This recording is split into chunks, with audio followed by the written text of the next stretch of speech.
Have you ever been humiliated by someone who looked down on you? I was the son of the wealthiest man in Capital City, but I had never enjoyed the flattery and fake smiles that came with that title. All I had ever wanted was a normal life. Now that I was pushing 28 and still single, my mom finally lost her patience. She gave me an ultimatum: go on a blind date or she'd disown me. On my way to the date, I passed by a luxury boutique and spotted a watch that immediately caught my eye. I was just about to pay for it when, out of nowhere, a man barged in from behind and slapped a black card down on the counter. "I'll take this watch, wrap it up for me," he said. Stayed calm and said politely, "Sir, I saw the watch first." However, he just scoffed and snapped back, full of arrogance. "A broke nobody like you can look but not afford it. Get lost. I'm the assistant to Ms. Jackson, the CEO of Jackson Group. In this city, if I want something, no one will fight me for it."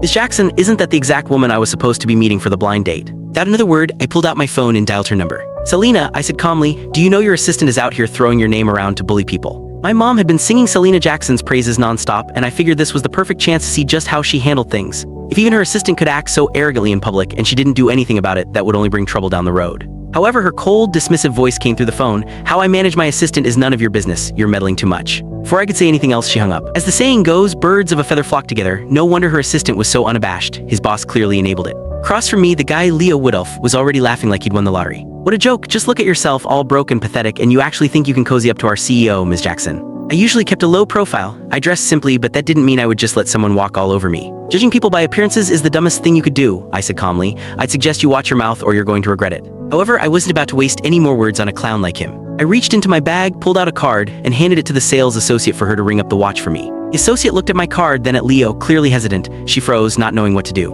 Leo just laughed louder. "You low-life piece of trash. Are you still trying to act like you're somebody? This entire mall belongs to the Jacksons. If I don't give the word, you can't even buy a single screw in here." Then, with a smug grin, he yanked the card from my hand and flung it toward the entrance. Waving around some cheap-ass card, "Thinking you're hot shit, I'm not falling for it. Get lost." In all my life, no one had ever dared to humiliate me like that. Leo had seriously crossed a line. Without another word, I grabbed his arm in one swift motion and dragged him to the front of the store. My voice dropped cold as ice as I ordered, "Pick up my card." Salesgirls in the store stared in shock. "Oh my god, did he really just say that to Mr. Woodulf? Is he crazy? Mr. Woodulf is Ms. Jackson's right-hand man. Offending him is the same as offending her." One of the employees tried to talk me down. "Sir, it's just a watch. It's not worth angering the Jackson Group over this. Please, just let him go." "Yeah, you should apologize to Mr. Woodulf while you still can. Beg for forgiveness. It might not be too late." Leo, clearly feeding off the attention, yanked his arm away and shouted, "You worthless trash! Get down on your knees right now and maybe I'll consider letting this slide. Otherwise, I hope you're ready to lose everything." Now I've seen everything. After years of seeing mom threat people, now it was my turn to be threatened. A cold smirk tugged at the corner of my lips as I turned to Leo. "A dog hiding behind someone else's power, huh? Even Selena wouldn't dare say something as crazy as that. And you, who the hell do you think you are?"